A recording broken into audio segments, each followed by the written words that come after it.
നമ്മുടെയൊക്കെ ജീവിതത്തിൽ ആഗ്രഹിക്കുന്ന ഒരു കാര്യമാണ്, ഒന്ന് തിരിച്ചു വരണം അല്ലേ?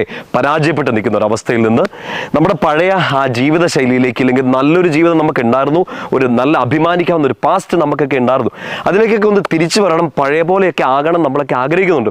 സന്തോഷിക്കണം, പഴയ ആനന്ദമൊക്കെ ഉള്ളിലേക്ക് വേണം. We all desperately need a come back. നമ്മളൊക്കെ ആഗ്രഹിക്കുന്നുണ്ട് തിരിച്ചു വരണമെന്ന്, പറ്റുന്നില്ല. നമ്മൾ അതിനുവേണ്ടി ഒത്തിരി ട്രൈ ചെയ്യുന്നുണ്ടല്ലോ, നമ്മൾ ഒത്തിരി കാര്യങ്ങൾ ചെയ്യുന്നു. ഈ ദുഃഖം മറയ്ക്കാൻ വേണ്ടി, ഈ സങ്കടം മാറാൻ വേണ്ടി, ഈ പരാജയത്തിൽ നിന്ന് ഒന്ന് കയറി വരാൻ വേണ്ടി എന്തോരം കാര്യങ്ങൾ ചെയ്യാണ്.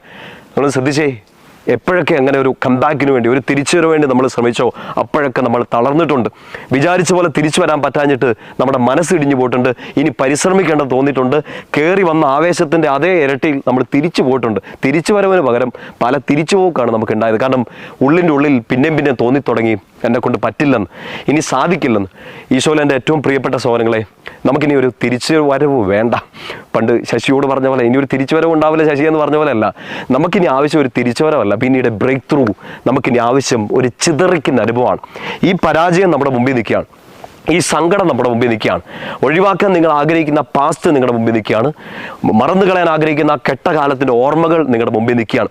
ഇതൊക്കെ ഒന്ന് ചിതറിച്ച് കളഞ്ഞ് കയറി വരണം എന്ന് ആഗ്രഹിക്കുന്നുണ്ട്. പക്ഷേ നമ്മൾ ശ്രമിക്കുന്ന വഴി എന്താണ്? നമ്മൾ തന്നെ ഒന്ന് പരിശ്രമിച്ച് ഒരു തിരിച്ചുവരവിന് വേണ്ടി, ഒരു കംബാക്കിന് വേണ്ടി പരിശ്രമിച്ചുകൊണ്ടിരിക്കുകയാണ്. തോറ്റുപോവാണ് പിന്നെയും. ഈശോയ്ക്ക് ഒരു സ്പേസ് കൊടുക്കുക. നിങ്ങൾ സമയമെടുത്ത് മിക്ക പ്രവാചകന്റെ പുസ്തകം 7-ാമത്തെ അധ്യായം അതിൻ്റെ 9 മുതൽ 11 വരെയുള്ള വാക്യങ്ങളൊന്ന് വായിക്കണം. 7 മുതൽ 7-ാമത്തെ അധ്യായം 9 മുതൽ 11 വരെ വളരെ അഭിഷേകം നിറഞ്ഞാണ്. ആ വചനഭാഗം നന്നായിട്ടൊന്ന് വായിക്കണം. നമ്മുടെ ലൈഫിൽ ഈ ഇരുട്ടത്ത് നിന്ന്, ഈ വേദനയിൽ നിന്നൊക്കെ കയറി വരാനും, കയറി എന്നെ പിടിച്ചെടുക്കാൻ, എന്നെ ഉയർത്തിയെടുക്കാൻ ഒരു ഈശോയുണ്ട്, ഒരു കർത്താവുണ്ടെന്ന് തിരിച്ചറിയുന്ന ഒരു മൊമെൻ്റാണ് ആ വചനം ഉള്ളിലേക്ക് നിറഞ്ഞൊന്ന് വായിക്കുമ്പോൾ. ഈ വചനഭാഗത്തിൻ്റെ അതേ ശക്തിയിൽ നിൽക്കുന്ന മറ്റൊരു അഭിഷേകത്തിൻ്റെ വചനഭാഗം, ഒരു എപ്പിസോഡാണ് സാമുവേൽ പ്രവാചകന്റെ 2-ാമത്തെ പുസ്തകം അതിൻ്റെ 5-ാമത്തെ അധ്യായം, പ്രത്യേകിച്ച് അതിൻ്റെ 20-ാമത്തെ വാക്യം. ദാവീദ് രാജാവായെന്നറിഞ്ഞപ്പോൾ അവൻ്റെ ശത്രുക്കളായ ഫിലിസ്തീർ അവനെ തകർത്തെറിയാൻ വേണ്ടി ശ്രമിക്കുകയാണ്. സങ്കീർത്തനം 18-ലും സങ്കീർത്തനം 3-ലും ഒക്കെ ദാവീദ് ഇങ്ങനെ ചങ്ക് പൊട്ടി പറയുന്നുണ്ട്, കർത്താവേ, എൻ്റെ ശത്രുക്കൾ അസംഖ്യമാണ്, പർവ്വതം പോലെ അവരെന്നെ നശിപ്പിക്കാൻ ശ്രമിക്കുന്നു, തിരമാലകൾ പോലെ അവരെന്നെ മൂടാൻ ശ്രമിക്കുന്നു. ഈ പരാജയത്തിൽ നിന്ന്, ഈ ഭീഷണിയിൽ നിന്നൊക്കെ കയറി വരാൻ ദാവീദും നമ്മളുമൊക്കെ ശ്രമിക്കുന്നുണ്ട്. പക്ഷെ നമ്മൾ തിരിച്ചറിയേണ്ട ഒരു കാര്യം, നമ്മൾ എപ്പോഴൊക്കെ ഈ കംബാക്കിന് ശ്രമിച്ചോ, എപ്പോഴൊക്കെ ഈ തിരിച്ചു വരാൻ ശ്രമിച്ചോ, നമ്മൾ തോറ്റിട്ടുണ്ട്, തളർന്നിട്ടുണ്ട്, പിന്നോട്ട് പോയിട്ടുണ്ട്. Let us wait for a breakthrough. നമ്മുടെ മുമ്പിൽ നമ്മുടെ ശത്രുക്കളെ, നമ്മുടെ വേദനകളെ, നമ്മുടെ പരാജയങ്ങളെ, നമ്മുടെ കഴിഞ്ഞ കാലങ്ങളെയൊക്കെ ചിതറിച്ച് കളയുന്ന ഒരു ദൈവത്തെ കൂടെ മനസ്സിലാക്കണം. ദാവീദ് ആ സ്ഥലത്ത് വെച്ച്, ബാൽപെരാസിം എന്നൊരു സ്ഥലത്ത് വെച്ച് തൻ്റെ ശക്തനായ ദൈവത്തെ തിരിച്ചറിയാണ്. ദാവീദ് അവിടെ നിന്ന് വലിയൊരു വിശ്വാസം പ്രഖ്യാപിക്കുന്നുണ്ട്. എൻ്റെ ശത്രുക്കളെ എൻ്റെ കൺമുമ്പിൽ വെച്ച് വെള്ളച്ചാട്ടത്തിൽ ചിറ എന്ന പോലെ ചിതറിച്ച് കളയുന്ന ദൈവം, a god of break through.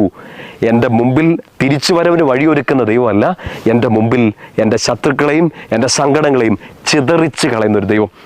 പ്രിയപ്പെട്ട സഹോദരങ്ങളെ, നിങ്ങളുടെ മുമ്പിലുള്ള ആ ചിറ, നിങ്ങളുടെ മുമ്പിലുള്ള ആ വെള്ളച്ചാട്ടം, നിങ്ങളുടെ മുമ്പിലുള്ള ആ പർവ്വതം എന്താണെന്ന് അറിഞ്ഞുകൂടാ. നിങ്ങളുടെ ശത്രുക്കൾ എത്രയാണെന്ന് അറിഞ്ഞുകൂടാ. ഈ വേദനയിൽ നിന്നൊക്കെ നിങ്ങൾ തിരിച്ചു കയറാൻ ശ്രമിക്കാൻ തുടങ്ങിയിട്ട് എത്ര കാലമായെന്ന് അറിഞ്ഞുകൂടാ. തിരിച്ചു കയറി വരാൻ ശ്രമിച്ച്, തിരിച്ചു വരവിനൊക്കെ ശ്രമിച്ച് പരാജയപ്പെട്ട് പിന്നോട്ട് പോയിട്ടുണ്ട്. നമുക്ക് ശക്തനായ ഒരു ദൈവം കൂടെ ഉണ്ടെന്ന് തിരിച്ചറിയുക. നീ ഓരോ തവണ തിരിച്ചു വരവിന് ശ്രമിക്കുമ്പോഴും നീ തളരുന്നുണ്ട്. പക്ഷേ ഇത് ചിതറിച്ച് കളയാൻ പറ്റുന്ന ഒരു ദൈവത്തെ കൂടെ തിരിച്ചറിയുക. എല്ലാ സമയവും നമ്മൾ തളർന്നു പോകുന്നു, പക്ഷേ ഈശോ ശക്തി പ്രാപിച്ചുകൊണ്ടിരിക്കുകയാണ് നമ്മുടെ ജീവിതത്തിൽ. നമുക്കത് പറയാൻ പറ്റണം ഈശോയോട്, ഈശോയെ, ഞാൻ അത്ര സ്ട്രോങ് അല്ല, തിരിച്ചു വരാൻ ഞാൻ അത്ര ശക്തിയുള്ള ഒരാളല്ല, പക്ഷേ എനിക്ക് മുമ്പിൽ ഇതെല്ലാം ചിതറിച്ച് കളയാൻ അതിശക്തനായ ദൈവത്തെയാണ് ഞാൻ വിശ്വസിക്കുന്നതെന്ന് ആ വിശ്വാസം നിങ്ങൾ പ്രഖ്യാപിക്കുക. നിങ്ങളുടെ കൺമുമ്പിൽ ഈ വെള്ളച്ചാട്ടത്തിൽ ചിറയുന്ന പോലെ ഈ ശത്രുക്കളെ, ഈ സങ്കടങ്ങളെ, ഈ കണ്ണുനീരുകളെ ഈശോ ചിതറിച്ച് കളയും. സാമുവേൽ പ്രവാചകന്റെ 2-ാമത്തെ പുസ്തകം 5-ാം അധ്യായം 20-ാം വാക്യം നന്നായിട്ടൊന്ന് എടുത്ത് വായിച്ച് പ്രാർത്ഥിക്കണം. മിക്ക പ്രവാചകന്റെ പുസ്തകം 7-ാമത്തെ അധ്യായം അതിൻ്റെ 7 മുതൽ 11 വരെയുള്ള വാക്യങ്ങൾ, പ്രത്യേകിച്ച് 9 മുതൽ 11 വരെയുള്ള വാക്യങ്ങളൊന്ന് വായിച്ച് ഉള്ളിലോട്ട് നിറയണം. നിന്റെ ദൈവം ശക്തനാണ്. ഈ സങ്കടത്തെയും അവൻ ചുമ്മാ തിരിച്ചു വരവ് നടത്തി തുറന്നു തരികയല്ല, അവൻ ചിതറിച്ച് തുറന്നു തരും. ഈശോയുടെ നാമത്തിൽ ഞാൻ നിങ്ങളെ അനുഗ്രഹിക്കുന്നു. പിതാവിൻ്റെയും പുത്രൻ്റെയും പരിശുദ്ധാത്മാവിൻ്റെയും നാമത്തിൽ. ആമേൻ.